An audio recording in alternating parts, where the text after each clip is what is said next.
Hello everyone, it's Mel and this is my channel, Patchy Pony Stitcher. This channel is all about cross stitch and this is not going to be a regular Flosstube edition. This is going to be a Flosstube Extra, showcasing my finish of the Farms of Hawk Run Hollow by Carriage House Sampling.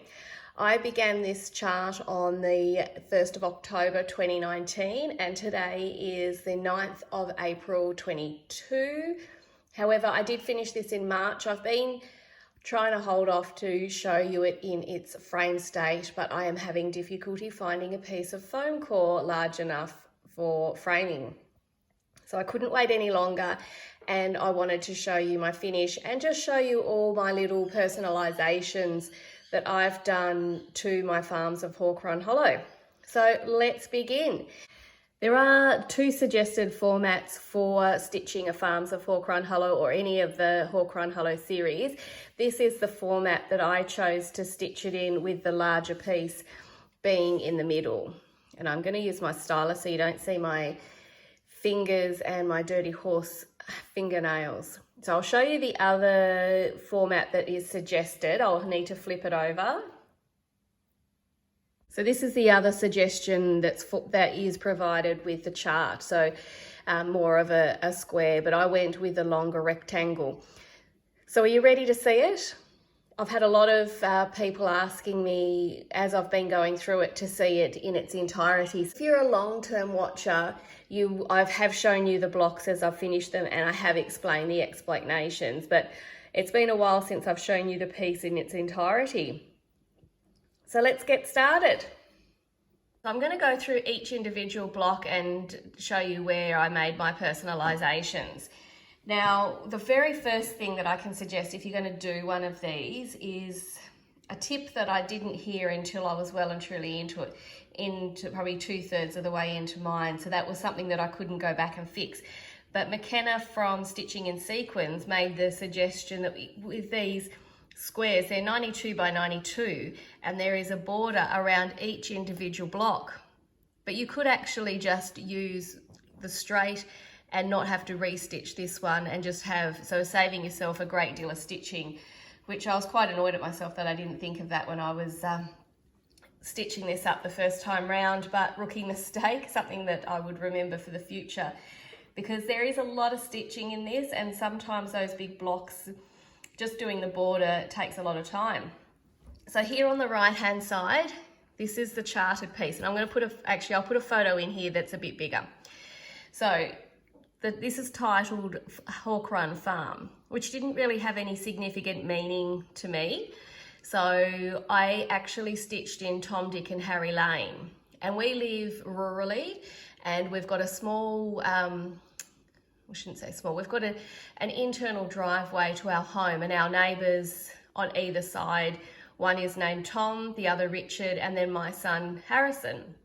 So it came about some years ago that the private road was called Tom, Dick and Harry Lane, which was quite cute, and we had a sign made up and people quite often comment when we're giving directions to our home to come up Tom, Dick and Harry Lane. So I thought it was appropriate to include that there. Now in the original, you can see that all the cows are brown.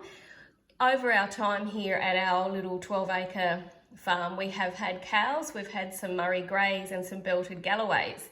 So I wanted to put that in to commemorate the times that we've had cows.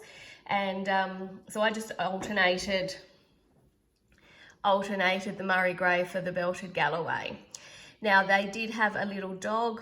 Well, actually, I can't really tell if it's a dog or a bird sitting on that cow, but I turned this little dog here into our border collie, who is a red and white long-haired border collie. So I added Henry in to the very first block. So this is where the very first block I started making the personalizations to the chart.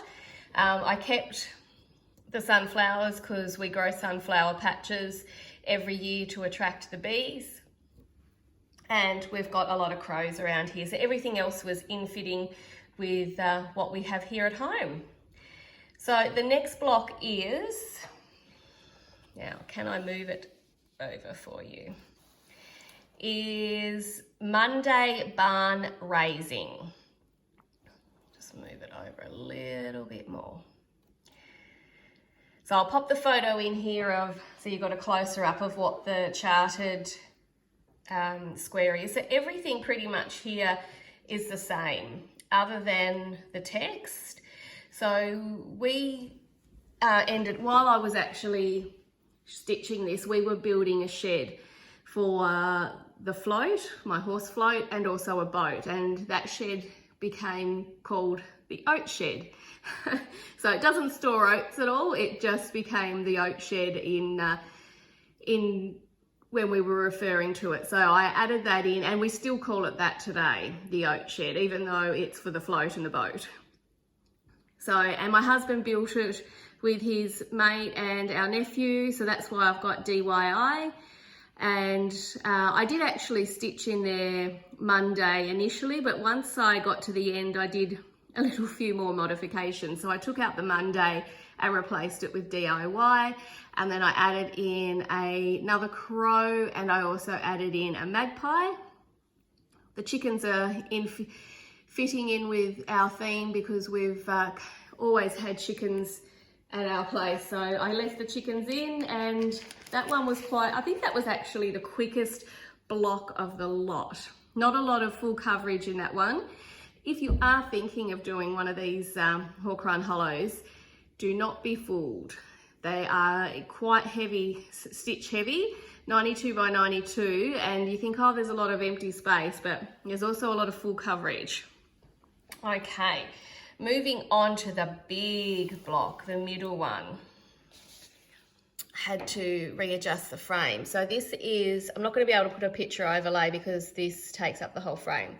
So this is the original. So everything's very much the same, but this one's got live auction Tuesday at dawn, and I changed mine to live life like someone left the gate open, which if you've ever seen animals bolt for an open gate, you'll know exactly what I'm talking about, whether that be cows, sheep, pigs, horses, sometimes even dogs. If they can see a gate open, they're gone. So, and it fitted in just beautifully, and I used some variegated floss there to just make it sort of look like a sign. Everything else is very much on par with what was in the charted. So we've got, and I didn't change anything because again, like I said, we've had cows, we've currently got sheep, we've had pigs in the past, and we've had plenty of horses in the past. So I kept everything as is. I was going to change the outfits on the little characters there, but I don't know whether that was in my mind I would do it, and it didn't happen. I just stitched it, and I wasn't going to unpick it to stitch it. So that one was quite a big one. That took some time, especially the sign. But like I said, don't be fooled by the stitch count in these guys. Okay, so I'm going to reset for the next frame. The next block was one of my favourite. That willow tree was so much fun to stitch. So you can see I changed things up quite significantly in this one. The pond had a really funny blue-grey water, so I changed that to a variegated blue, which I'm really happy with the outcome of the water. And there were two great big white swans that you can see that were in the water. Now, we don't have swans on land like we do, like we live quite rurally, so there's no swans, but our neighbours have a truckload of white ducks. They've got an olive grove and they keep the ducks in the olive grove, and there are lots of them. So I changed it to the white ducks, which I thought was probably a bit more sympathetic to the eye too. I find that a bit more pleasing to look at rather than those huge white swans, but that's just my opinion. Now on top of the willow tree there are two birds in the chart, and I changed mine to kookaburras, which are local here in Tasmania. They're a native bird, and we have regular visitors of kookaburras on dusk, and they like to sing their little song. So I am in love with those kookaburras and how they turned out. I just free stitched those. I didn't chart it, I just winged it, pardon the pun. and I was so happy with how they turned out. Now in the chart there are 2 black cats, which I wasn't really, I didn't really particularly care for them and the way they were charted. So I changed mine. One is a tortoiseshell cat, so it's very hard to see. I have outlined, backstitched her, and this was a tortoiseshell cat that we had when we first moved here, but she's since passed away of old age. Her name was Phoebe, so she was commemorated into my design. And this was Levi. We had him for about 3 years, and he one day disappeared during what we call around here as breeding season for the snake. So it's quite possible that he met his demise with a venomous snake, because he was a bit of a rabbit hunter. So he would quite happily poke his head down a rabbit hole to see if he could find a baby bunny. So that one, and I kept the pig on top because, again, we've had pigs, and I've got a little sandstone pig outside in my garden with some cast iron wings. So I thought that was quite fitting, that pigs may fly one day. So there's the pig up on top of the barn as the weather vane. And the butterflies were gorgeous, so I left them in also. So the next one is one of, okay, block number 5. This is one of my favourite blocks. Now the picture will show you that it said double yoke Wednesday. So by now I've already started doing some significant changes. So egg and bacon McLacey. Bit of a story behind that one. When the kids were my two boys, who are now adults, were growing up, we very rarely ever went to McDonald's or anything like that for breakfast, or McDonald's in general. And so when that was questioned, we started saying, well, we're having McDonald's at home. We're making egg and bacon McLacey's rather than an egg and bacon. So that had to go in as a little fond memory of egg and bacon weekends. Now I have changed the chickens around to more of a Isa brown chicken, because that's these 2 here. These 3 here are more in keeping of what the type of chooks that we've had. We've got a white one at the moment. Never had the black and whites like this, but who could resist not stitching that pattern? They are so cute. They were a lot of fun to stitch, and I love how this particular chart came to get, this particular box came together.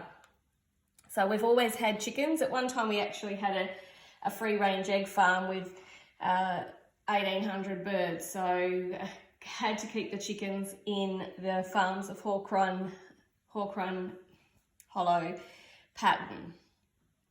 Okay, so let's get on to the next block. Now this block here was the second block I stitched, so I sort of went 1, 2, 3, 4, 5 and then kept moving from left to right. And I had stitched in the sheep shearing Thursday, and when I got to the end I thought, oh, I'll unpick that and put something else in. And then when it came to doing it, I thought, hang on, I can't just unpick the Thursday. I'd have to unpick all of that solid. You can see a cat here. I'd have to unpick all of that solid to then change the wording. So guess what? That stayed. I couldn't think of anything that was particularly, that came to mind straight away. So it stayed as it was charted. And we've had sheep, and my husband has had to be the shearer from time to time. We now have Wooltipoles that actually shed their own fleece, which is fabulous, a lot less work, and they always look neat and tidy. So that was the sheep shearing Thursday. The next one is Farm Fresh. Now in the chart it's got Granny Jammies apple butter. Didn't really have any, we haven't got any relatives that we call Grammy, no one in the family that's a Jane. Apple butter, never had it. So what was I going to do with this one? Well, we've got apple trees, and every year we have abundance of apples. So the apple trees were definitely going to stay. And what do I do with the apples? Well, we don't put it into jam, we make lots of apple crumble. So that was a no-brainer. And I changed the colour of her apron. It's quite white, as you can see in the model picture there. And yeah, it was just a little bit too eye-catching, so I changed it to a light blue. I put in a variegated thread in the sign, and well, I suppose you could still call her Grammy Jane, is now holding 2 apples opposed to a bottle of apple jam. I also changed the flowers down the bottom from, I think they're tulips, but I changed them to agapanthus colours because round our orchard, or we call it the orchard, it's got 6 trees in it. We've got a lot of agapanthus, the purple and white ones, so I popped in a purple and white to represent the agapanthus in the garden. Okay, the next block, Fishing Friday was what this one's called, but I changed it to trout fishing, and that's because my husband and boys quite often went trout fishing at a shack that we used to own a little while ago. So the changes that I made in this one is that I changed the water to the same one that I had that pond for the ducks, to the variegated. I changed the fish to a rainbow trout that is local to the area and that the boys used to like to catch. That was a bit of a win if you caught a rainbow trout rather than a brown trout. I also changed the snake from, it was quite a red snake. I did actually stitch it in orange when I first stitched it, but I changed it out to be a tiger snake colour that's local to us. Again, venomous. All snakes in Tasmania are venomous. And I also changed the birds around the birdhouse to magpies. We have a beautiful magpie family at home here. In Tasmania, magpies don't swoop, and they're actually got such a lovely song, and they definitely had to be included in my chart. So that tree, that was a beast to stitch. Well, you can see virtually half of that block is full coverage, and not very, like greens and water, not a whole lot of interest when you're actually stitching it. So the next one I have is a no-name one, and this was the horse carting the hay. Actually, I think it's carting corn in the picture, but I wanted to use the variegated thread. We do hay collection, well not hay, yeah, hay collection. Every summer we stock the hay shed up, and so it's a bit of an annual event, right? Usually happens a couple of days before Christmas or a couple of days after Christmas when you are wanting to relax and unwind. It's hay season here. So other than taking the corn out of the haystack, I didn't really make many changes to that one. We left the birds and the rabbits or the hares. We've got a mixture of both here at home that are rampant. So I left that all as is. And that one was relatively a quicker stitch. And we've had many pumpkin patches, and we've grown corn before and carrots. So all of those were in keeping. This is the full coverage block. Well, actually no, it's not quite for full coverage, is it? Because there's still quite a lot. Usually in the hawk runs there are one that is full coverage or black.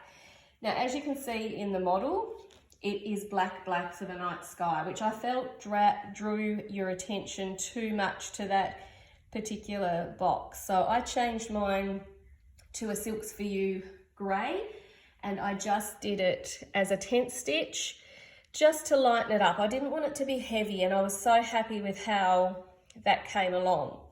So in the chart it was Saturday Dance.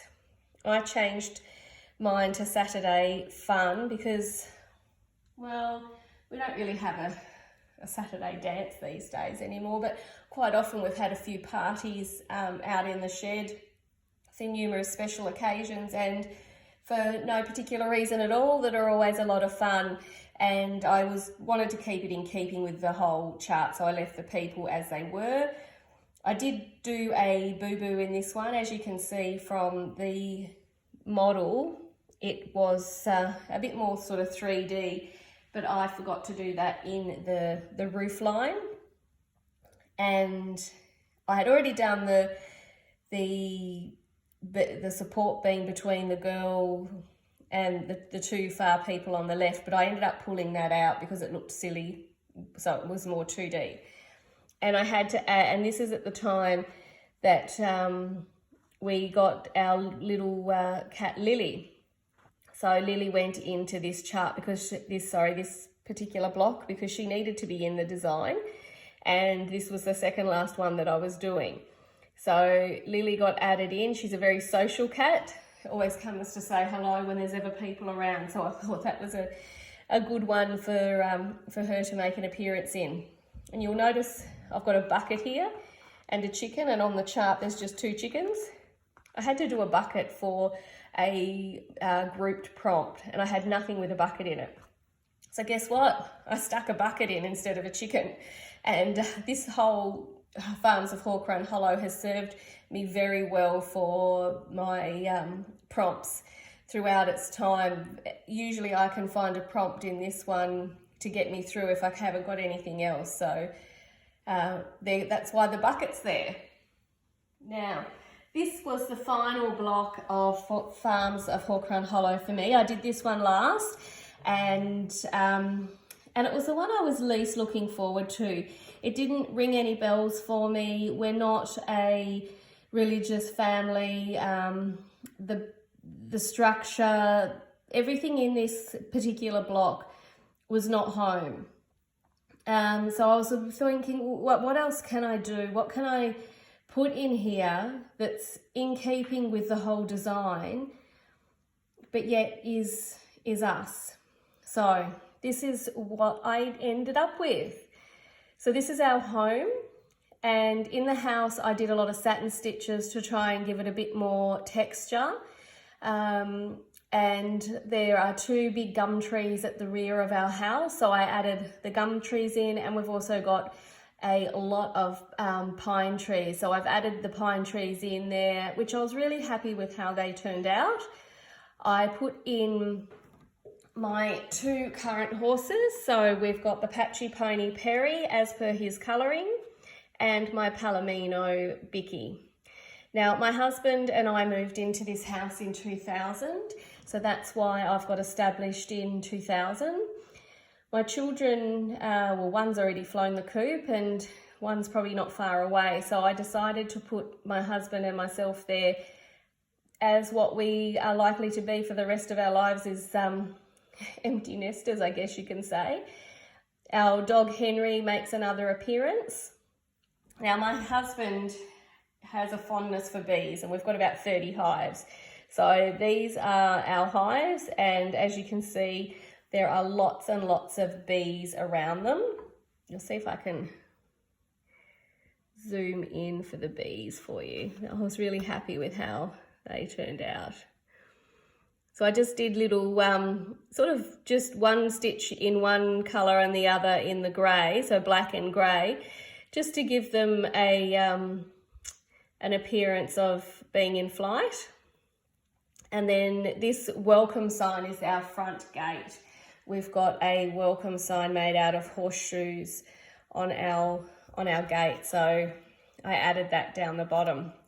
And then finally, the last little touch I put, last little touch I put in, if I can get you in there, is my initials, ML, and the year it was finished, 2022, ever so discreetly. So unless you're looking for it, I guess you wouldn't even see it was there. So I am so happy with how this last block came out. It has a lot of things in it that represent our lives right at the moment. I didn't want to put Lily again in so quickly because she's only made 1 appearance here, whereas the dog made the appearance in the very first block that I did. So this is my Farms of Hawk Run Hollow. So I guess you want to see it all laid out as one entire piece. So I stitched this on 16 count tea and coffee dyed Ada. Now I overdyed this chart myself.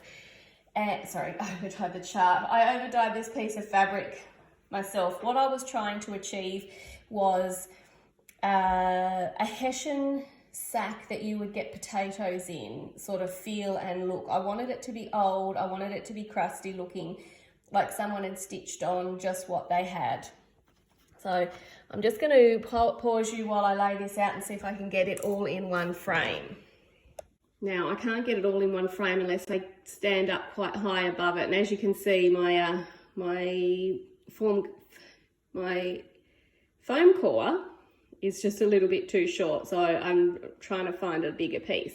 But that is, so I'm not really pinned, I just pinned it for the sake of the video. So I used all DMC except for the parts where I've pointed out that I've done a variegated floss, which I've just used some weeks, my own hand dyed, and some Silks for You. But other than that, I did tweak the colours a little bit in DMC just to be relative to what I needed and wanted. So that is my Farms at Hawk Run Hollow completed. So started October 19 and finished March 22. So hopefully in my next, no, it won't be my next floss tube, maybe the one after that, I'll have it all framed and ready to show you and on the wall. So would I do another Hawk Run Hollow piece? Maybe, but not straight away. This was a beast. It took a long time. And there were times from time to time, I just didn't want to work on it, and it sort of only came out where prompts assisted it. The thing that I'm going to miss the most is the Zoom chats for Pam stitching in the land of good enough, where you need to be stitching on a Hawk Run Hollow. So I won't be able to join in that unless I do happen to pick up a chart and just use it purely for the Zoom chat, which I might just do just to stay part of that group because it's a lot of fun. So until I see you next time in my regular floss tube, happy stitching everyone.